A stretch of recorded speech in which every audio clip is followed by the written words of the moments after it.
separate and shared values.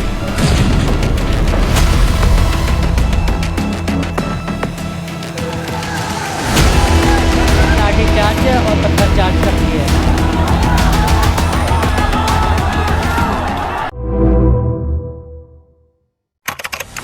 जुलाई 2026 दिल्ली की सुबह गिली थी। रात भर बारिश हुई और जंतर मंतर के पास, ऑब्जर्वेटरी के पास हजारों लोग जमीन पर सोकर उठे थे। कपड़े गीले थे, चप्पल कीचड़ में धंसे हुए थे, लेकिन एक चीज सूखी नहीं थी, गुस्सा। ये लोग उत्तर प्रदेश से आए थे, बिहार से, राजस्थान से, आसाम से, महाराष्ट्र से।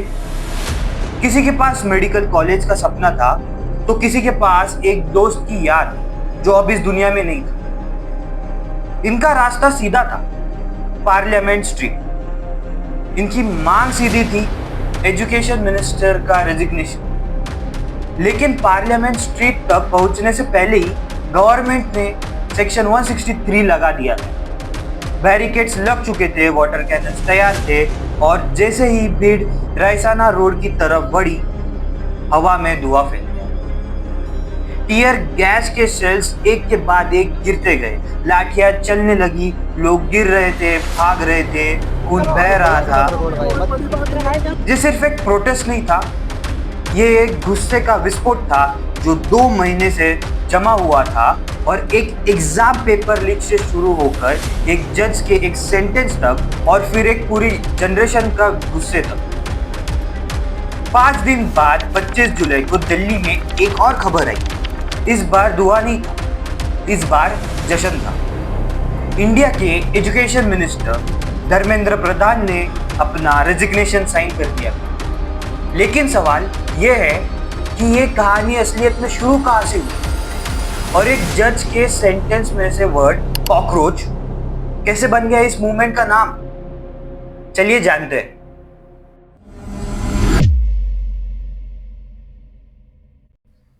समझाने के लिए कि जुलाई 2026 दिल्ली के सड़कों पर असलियत में क्या हुआ, उसके पहले जानना होगा कि ये नीट इतना बड़ा मुद्दा क्यों बना। NEET, national eligibility cum entrance test. India में मेडिकल कॉलेज में एडमिशन के लिए एक रास्ता, MBBS, PDS, आयुष, सब कुछ इसी एक एग्जाम से डिसाइड होता है। हर साल 22 से 24 लाख स्टूडेंट्स ये एग्जाम देते हैं। इनमें से सिर्फ 4% को ही सीट मिलती है। बाकी लोगों के लिए साल बर्बाद हो जाता है या फिर प्राइवेट कॉलेजेस में लाखों की फीस भरनी पड़ती है। इस एग्जाम को कंडक्ट करती है नेशनल टेस्टिंग एजेंसी, NTA, और NTA का रिकॉर्ड पिछले कुछ सालों में बिल्कुल साफ नहीं था। 2024 में भी नीट यूजी को लेकर बड़ा विवाद हुआ था। ग्रेस मार्क्स दिए गए थे जो कि बाद में वापस ले लिए थे। सुप्रीम कोर्ट तक मामला गया था। यानी जब नीट 2026 का विवाद शुरू हुआ था, पहले से ही 2 चीजें रेडी थी। पहला, एक पुराना गुस्सा और एक नौजवान जनरेशन का।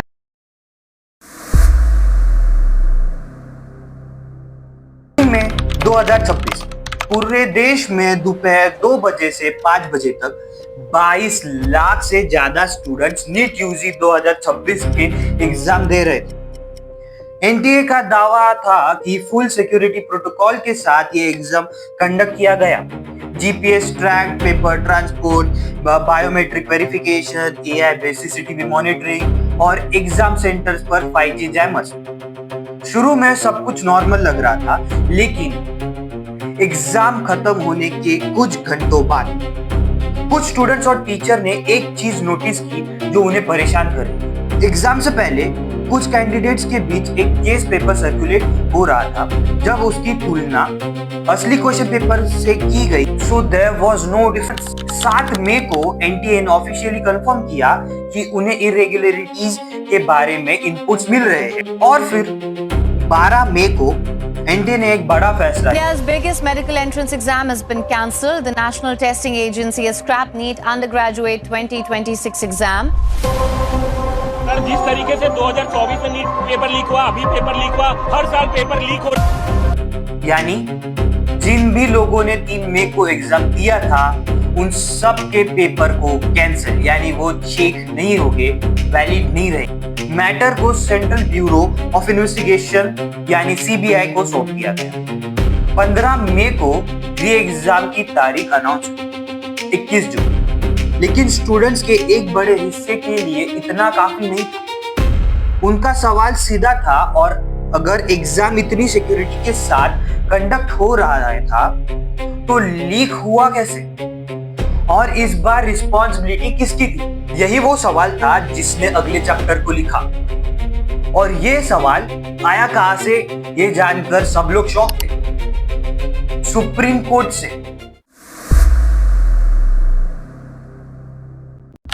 15 मई 2026 सुप्रीम कोर्ट में एक हियरिंग चल रही थी। इस हियरिंग के दौरान CGI chief justice of India Suryakant ने एक सेंटेंस कहा जो उन्होंने शायद कभी नहीं सोचा होगा कि इतना बड़ा तूफान खड़ा कर देगी।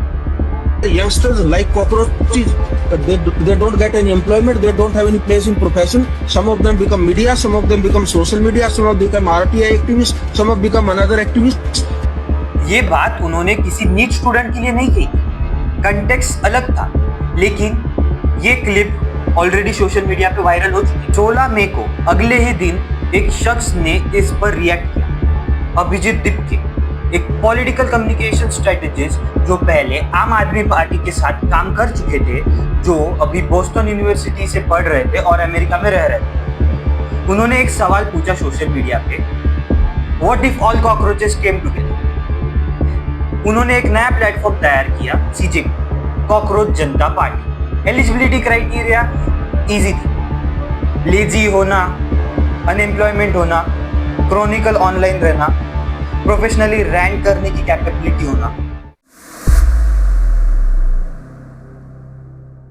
21 जून 2026 रीनीट एग्जाम सक्सेसफुली कंडक्ट हो चुकी थी। एनटीए के जनरल डायरेक्टर के अनुसार ये इसका रिजल्ट भी बहुत जल्दी आने वाला था, लेकिन स्टूडेंट्स का गुस्सा कम नहीं हो रहा था।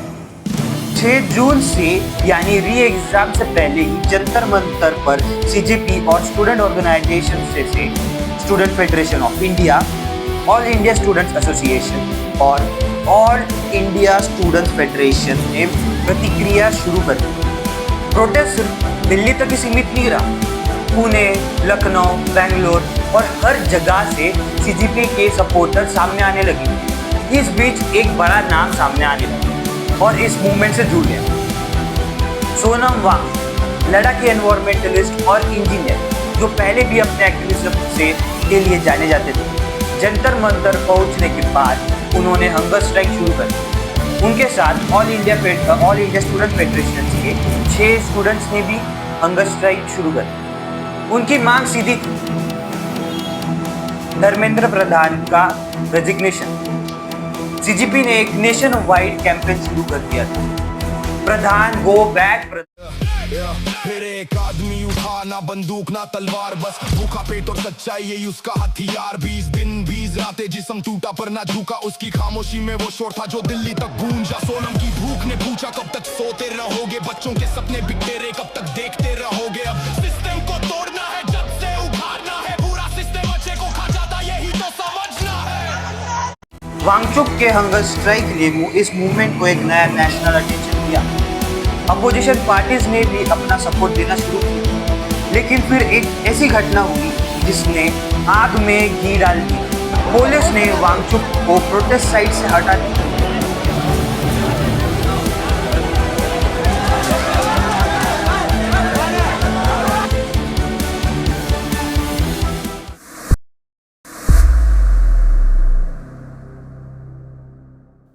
जुलाई 2026 सीजेपी ने इस दिन के लिए एक नाम दिया, चलो सांस। हजारों प्रोटेस्टर, ज्यादातर यंग स्टूडेंट्स जंतर मंतर पर जमा हुए। एक दिन पहले दिल्ली पुलिस ने न्यू दिल्ली डिस्ट्रिक्ट में भारतीय नागरिक सुरक्षा संहिता के सेक्शन 163 के अंदर प्रोहिबिटरी ऑर्डर्स लगा दिए गए, जो पुरानी सीआरपीसी की सेक्शन 144 जैसे ही है। मार्च को अनलॉफुल डिक्लेयर कर दिया। फिर भी प्रोटेस्टर पार्लियामेंट की तरफ बढ़ते गए। जैसे ही भीड़ बैरिकेड्स के करीब पहुंचने लगी, पुलिस ने बटून को चार्ज किया और आंसू गोले लगातार छोड़े जा रहे हैं।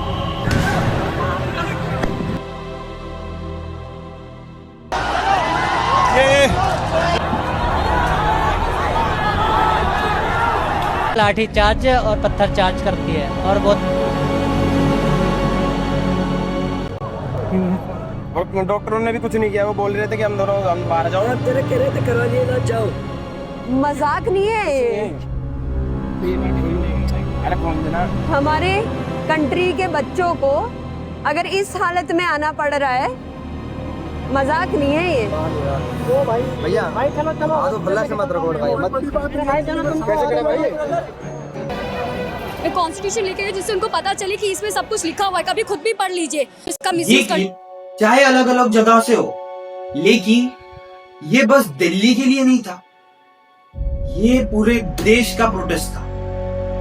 Now the question was that can government change their decision because of the political pressure? Crackdown के बाद पॉलिटिकल प्रेशर तेजी से बढ़ने लगा। अपोजिशन पार्टीज जो पहले से इस मुद्दे को उठा रही थी, अब वो और भी ज्यादा कॉन्फिडेंट हो गई थी। 21 जुलाई को राहुल गांधी खुद कांग्रेस लीडर्स के साथ प्राइम मिनिस्टर के रेसिडेंस 7 लोग कल्याण मार्ग के बाहर सिटिंग में शामिल हो गए नीट पेपर लीक और पुलिस क्रैकडाउन के खिलाफ, और उन्हें भी डिटेन कर लिया। डिटेन उन्हें उठा के लेके गए थे घसीटते हुए।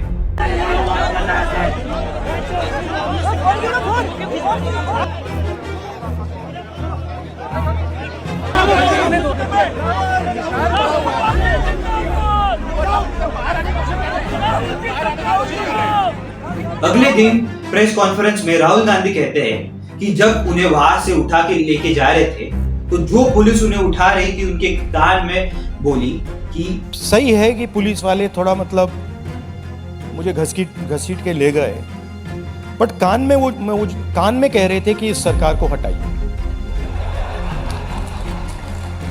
एक्चुअली मैं राजस्थान का हूं, इनको हटाइए। हम सिर्फ वर्दी पहने हैं। दूसरा कह रहा है मैं हरियाणा का हूं, इनको हटाइए। तो that sentiment is there and सच्चाई एवरीबॉडी नोस। बीजेपी जैसे पार्टी जिसका एक बड़ा सपोर्ट बेस यंग वोटर्स में है, अपने तीसरे टर्म के सबसे बड़े पॉलिटिकल क्राइसिस से गुजरी। बीजेपी के लिए और एक बड़ा फैक्टर ये था कि इस साल एक इम्पोर्टेंट स्टेट इलेक्शंस होने वाले थे, और जैसे जैसे दिन गुजरते रहे गवर्नमेंट के सामने भी कई कैलकुलेशन सामने आ गए। मोदी जी जो अपने बात के लिए जाने जाते हैं कि वो कभी दबाव में आकर फैसला नहीं लेते, क्या इस बार ये बात बदलने वाली थी? 23 जुलाई लगभग आधी रात को एक चीज हुई जो अपने आप हैरान करने वाली थी। प्राइम मिनिस्टर नरेंद्र मोदी ने अपने सोशल मीडिया अकाउंट्स पर एक वीडियो पोस्ट किया। वीडियो में मोदी ने ऐलान किया कि अगले दिन कैबिनेट में एक नया ड्राफ्ट बिल पर विचार करेगी। पेपर लीक्स के लिए फास्ट ट्रैक कोर्ट्स और सख्त सजा का प्रावधान। उन्होंने कहा कि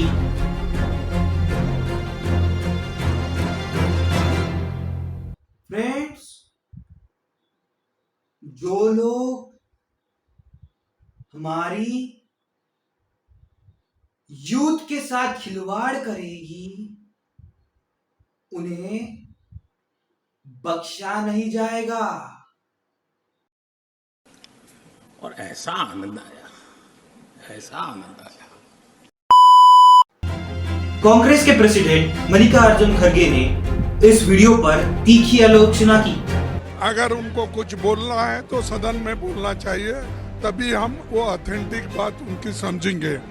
जब वो आएंगे स्टेटमेंट करने तो उनको रात के 12 बजे करने के बजाय दिन में पार्लियामेंट में आके अगर वो कहे क्या कहना चाहते हैं हम देखेंगे।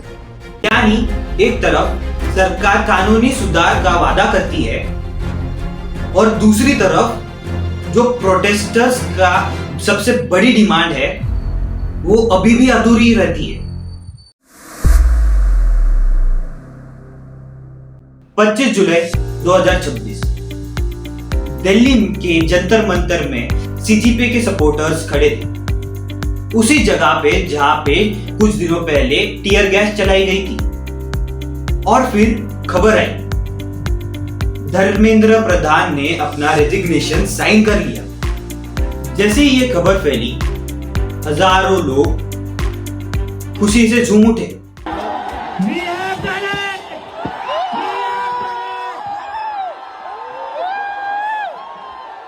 धर्मेंद्र प्रधान का इस्तीफा मांगने आया हूँ। क्या नाम है आपका? मेरा नाम कॉकरोच है, मैं लखनऊ से आया हूँ।